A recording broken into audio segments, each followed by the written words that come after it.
Chiefs preseason is here. College football is right around the corner, and the Royals are actually really fun to watch right now. I've got it all right here on the best of everything with Charlie Hustle. You are listening to KC Sports Network, the #1 podcast network for today's Kansas City sports fans. With former players from your favorite teams, informed perspectives, and former insiders, this is the place for you.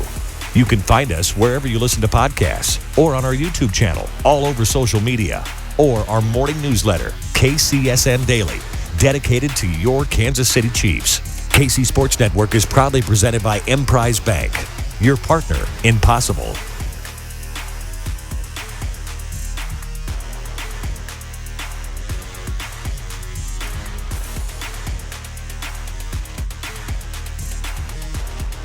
This is the best of everything presented by Charlie Hustle. I am your host, Michaela Bennett, and I will be talking about everything Kansas City Sports Network has to offer. So first off, the Kansas City Chiefs will travel to Chicago today and play the Bears for their first preseason game. Now, will Patrick Mahomes play? Will he play a drive? Will he play a quarter? We don't really know. But the guys at KC Laboratory talked all about it and what to expect for the Kansas City Chiefs first game. Craig's right, though. I think the most important thing is avoiding injury. And the hellscape that is Chicago, the Bears Stadium is, Soldier Field is definitely worth talking about here, because Cairo Santos has to go to just run down, fields to try to mimic the conditions of Soldier Field. I'm just hoping off the top nobody gets hurt. Please. Just please, that's it. I'm sorry, but when your kicker is having to go to random fields in the middle of, random high school fields that aren't taken care of, it's not just, I'm going to go to any high school and start practicing. Have to go to specific ones that aren't taken care of to get it just speaks volumes to the grounds crew that the Kansas City Chiefs have, because that grass is just lush all the time. I will pander the audience there, but yeah, get in, don't get hurt. Honestly, when you guys heard that, I'll just throw this back out there. When you guys heard that, was your immediate reaction, don't play any of the starters? Because 100%. it was for me. I'm I don't want those guys on the field again. Maddie, what was your reaction to that? Yeah, I'm still picking this information up as we're going now. So this is relatively new to me. What? We're opening a game preview talking about the way the field is kept. We're getting live football for the first time in months, and we're spending 10 minutes talking about how they grow their grass, what kind of water they use, what color. They don't. That's the problem.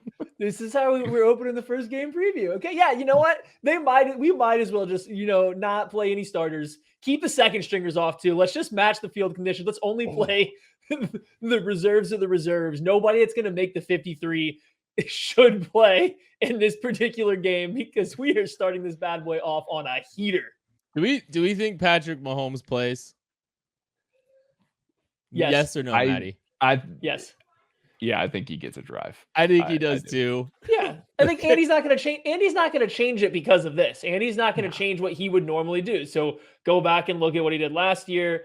Figure out what it looks like. That's what you're going to get. You're going to get one drive of Patrick Mahomes, 3 and out, 12 plays, whatever it may be. You're getting one drive from Patrick Mahomes, whether he throws the ball 12 times or 0 times. That's what's going to come out of this game. Well, the Chiefs definitely have some questions to figure out as far as what they're going to do after their first preseason game. I think a lot of people have their eyes set on college football and what that means. So our Mizzou That's Who show talked about what is going to look like for Mizzou this season, who their starting quarterback is going to be, what their whole roster is going to look like. So they talked about that a little bit. So we'll tune in there to see what they had to say. Big topic, Gabe. I know you've been out there covering Mizzou football practice, the fall camp that's officially started, and I think they put the pads on Sunday. So I think we can officially start talking about football. Is that fair? Can we start that now? Yeah, that sounds right. I've seen slightly more than you guys have probably, but not a lot. Back in the day, it was. I remember, up till 2012. It was literally every practice wide open. You could talk to whoever you wanted to. You could report whatever you wanted to. We would do virtual play-by-plays of practice. I would have to get babysitters and stuff because it was 15-hour days. Now, I don't know how many practices Missouri has. I know I've been allowed to see 30 minutes of 3 of them. So obviously, so you know everything. Absolutely. That is plenty for me to just lay out the complete depth chart, tell you the game plan, absolutely all the knowledge that you'd ever need to know in 90 minutes. Well, then who's starting QB? I actually kind of think I do know that one. I'm gonna be surprised if it's not Brady Cook. I mean, he came in as number one, and just, you know, again, nobody's saying this on the record. I know Drinkwood said on the radio in Kansas City last week he thought he'd know by the end of this week. I imagine he'll tell us like Tuesday before they play Louisiana Tech or something. Right. But I would. I don't gamble. I don't know if you guys do. If I gambled someone else's money, I would put it on Brady Cook at this point. Obviously, Mizzou is not the only team that we cover, and they are also not the only team that is preparing for their season. So we have the guys that talk about K-State, what their roster is going to look like this year, what recruiting next year should look like, and everything that you need to know about K-State football on the 3 Mob podcast. I think they have a pretty talented roster right now. They'd love to have Keontae Johnson add to it for this season, and we'll talk about him a little later. But they probably have a team that can really compete for, you know, taking that next step forward from what we've seen the last couple of years. But R.J. Jones, a little bit different than Day-Day Ames. Day-Day Ames probably a little bit more of a ball handler, a pretty good shooter, but that's probably not where he, you know, butters his bread. His type ball handling and just his ability to attack the rim as a left-hander is probably what he brings to the table. And when it comes to R.J. Jones, that's when you get the prolific scoring and the elite shooter, because that's what he brings to the table. And he has, you know, a lot of ability on that end of the floor. And you're probably going to look at his film and see him take some questionable shots just because he has so much confidence, whether it be, you know, mid-range, outside from beyond the 3-point line. He hasn't met a shot where he doesn't like at this point. A lot of confidence, and he knocks it down a lot of them as well. Shot selection is something they'll probably work with him a little bit on, but you don't want to, you know, shy away his trigger, and he has a quick one at this point, and he's very efficient with it. So a shooter, a scorer, that's what you're getting with R.J. Jones. Him and Day-Day will be really good complements to one another because Day-Day really likes to set up his teammates. That's probably not RJ's number one option, but he can do that as well.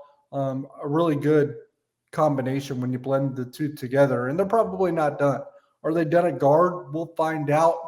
Probably done at the off guard spot. I think they feel good about where they are there. Whether they land another true point guard or not, we'll see. I can't really make that determination at this point, but I think they'll be hunting forwards moving forward. And RJ actually alluded to that himself, right? He brought up Michaela Bennett being one of the primary targets that he'll pursue. You know, they talked a little bit about recruiting in there for, you know, the following seasons, what it's going to look like going forward. And I think that's something that the Royals should definitely look into, you know, what they have coming for next year. And we talked a little bit about that on One Royal Way, as well as like what the rookies look like this year. But I'm going to send it over to the Royals Farm Report to give you guys a little bit of an update on what's going on in the farm system for the Royals, what they have to look forward to, what the guys in the minor leagues are doing. So we'll get that started.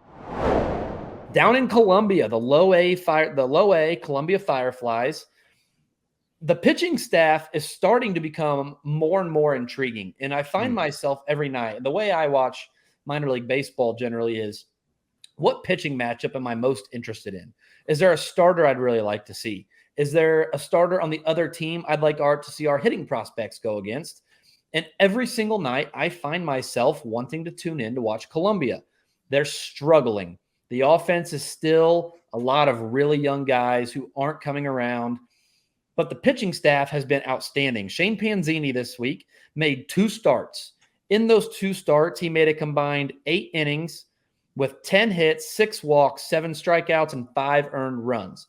Not great, not terrible either. The second outing, much more promising than the first. In the first outing, 1 strikeout, 3 walks.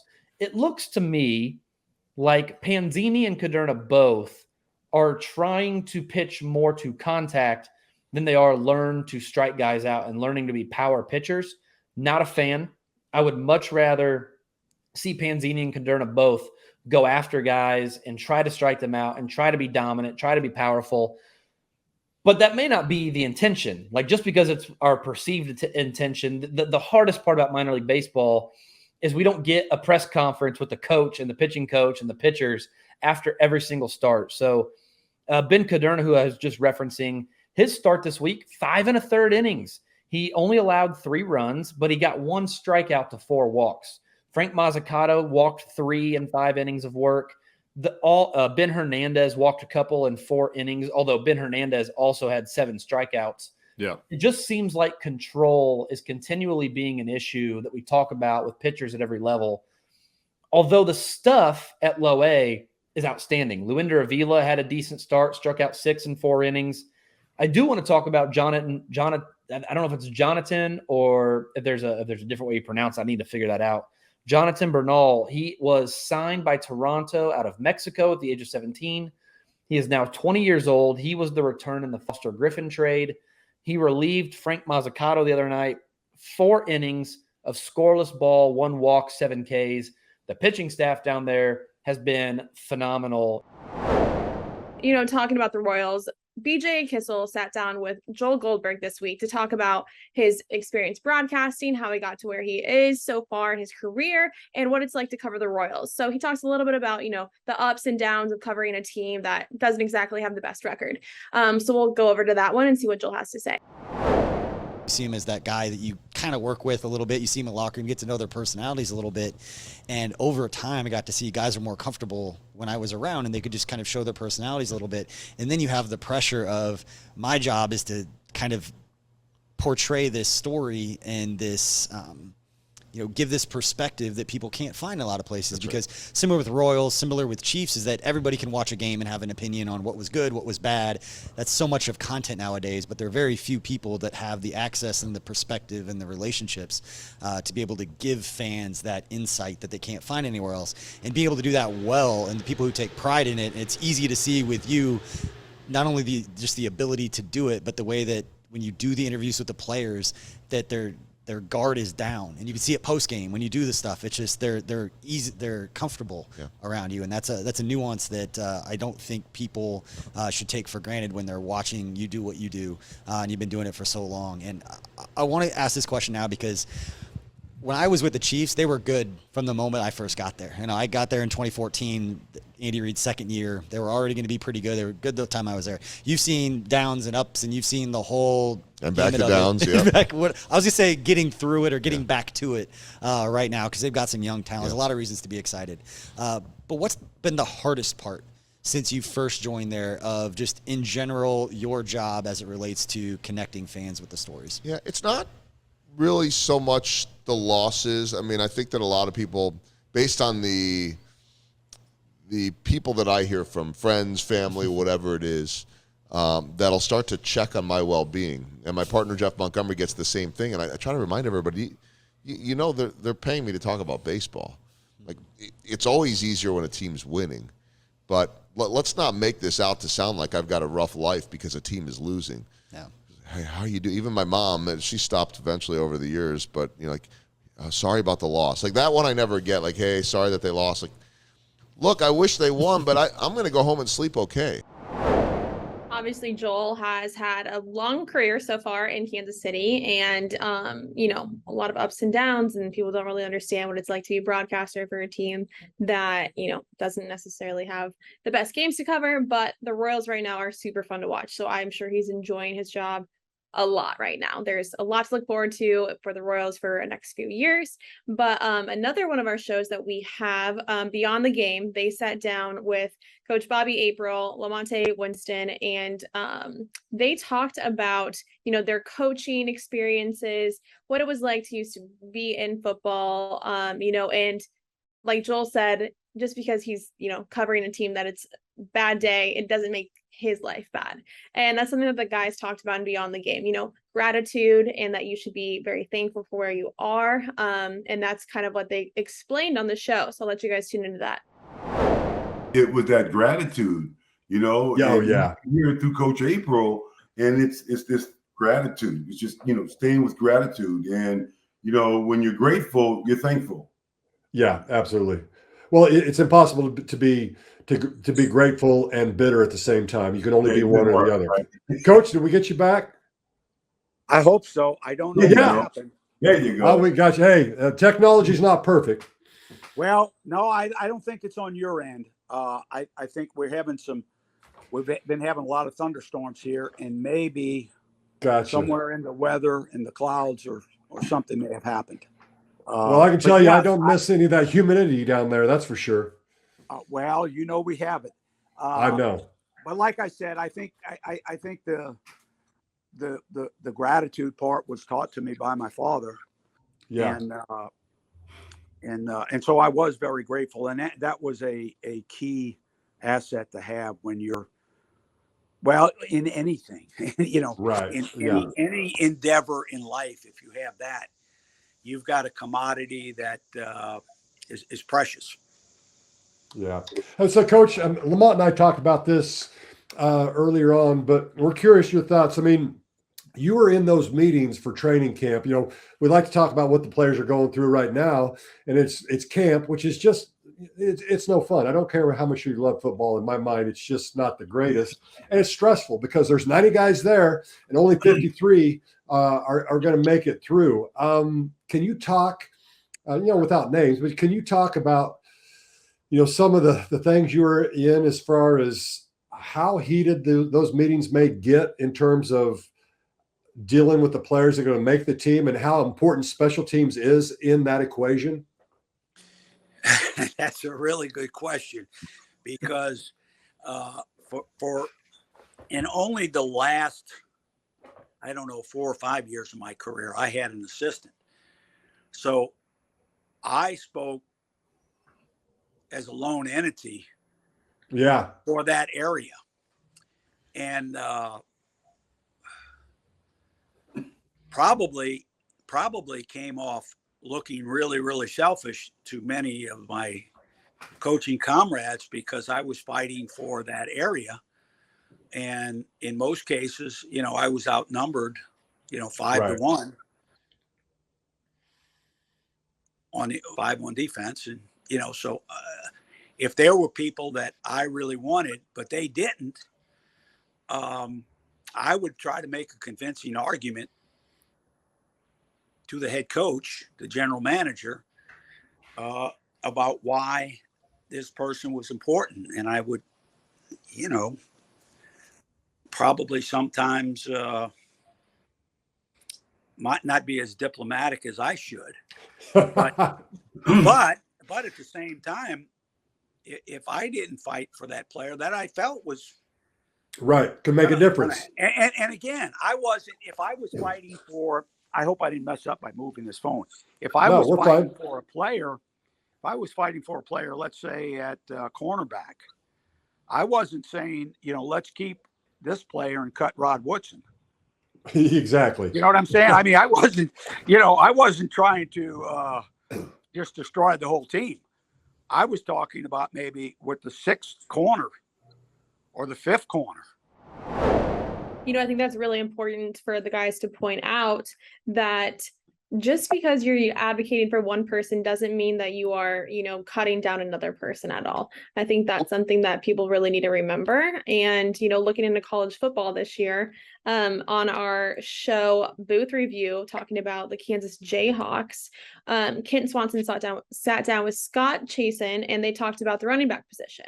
And there's, a lot of different options at the running back position with Kansas this year. What that means, are they going to go with a couple of different guys? What does that mean for Kansas? What does that mean for each individual player? Maybe someone has, one feature that's better than the other. Maybe someone's a little bit quicker, but someone can, has more power. So I think a lot of times people need to, kind of evaluate fully, just like they were saying in Beyond the Game, just because someone is advocating for someone, just like Coach Bobby April was saying, doesn't mean that the other person isn't as important either. So we'll look at what they're thinking that Kansas is going to do with the running back position and see what's going to look like for the season. I think body type, they're all kind of vastly different, right? Devin Neal he can pretty much do it all. I would be stunned if he's not the number one guy. Kai Thomas was a little bit stockier than I thought he was going to be. And that's not me saying stocky to mean out of shape or something. I just mean he's a little bit more stocky, smaller than I thought he'd be. But no, he looked impressive. Daniel Highshaw, that's the guy to me. His body, he's always been a bowling ball. He's always been the power back. He's always been a downhill runner, just a guy you can send out in short yardage situations. And they were doing that when he was a freshman. That dude is jacked. That dude is in great shape. And we didn't get to see Savion Morrison. He wasn't out there. I think they said they gave him a little bit of a break just because maybe he's been going through some stuff or maybe he needed it. I think it was more physical, though, and I don't think that's of a concern. And I think he had some issues in the spring as well, if I remember correctly. So there's some that. Yeah, but they've got a room, and like Torrey Loughlin is now the 5th running back, which, as a side note, Torrey Loughlin has bounced quarterback to running back to receiver, back to running back. He's been everywhere. At one point, someone on the coaching staff told me he could play linebacker. Torrey Loughlin, I think he had a play last year where I think he was like split out wide or something. He had like a 35-yard touchdown. And it was like, oh yeah, they can use this guy too before he had an ankle injury. So no, I think I think that's legitimately in competition to be the best running backs room in the Big 12. I don't think it is. I think it's like probably 3rd maybe. But I think it's definitely up there. I think it's versatile. And we'll talk about Andy Kotelnicki in a little bit. But he had a quote where he basically said something to the effect of, there's no rule that says you can't play 4 running backs at the same time. And that is like hey, a lot of this team's best players are running backs. And like, to be honest, I'm kind of shocked they were able to bring this collection of talent together. And these guys were all sort of willing to make it work, bringing in 2 transfers like this, knowing that, like, if you're Savion Morrison, you're RB3, probably. I mean, he can do other things. He can split out wide or whatever. But that competition to me is exciting for KU. I think that's the definite strength of this team. Well, and you kind of wonder maybe like Daniel Highshaw gets forgotten about a little bit probably, and you probably, maybe they weren't necessarily banking on him to, return to full form, or, they're just kind of planning. I know Andy Kotelnicki, one of his phrases is having a pair and a spare. A pair and a spare. I think that's a great motto to have. I think the Chiefs going into this first preseason game are going to see who their spare is going to be. What is Mizzou, KU, and K-State football? Who's their spare is going to be? Who's their starter is going to be? The Royals obviously have a ton of talent, ton of young talent, and their rookies are so much fun to watch right now. So I am supporting the Chiefs on, preseason game 1 with my Charlie Hustle Kansas City Chiefs shirt.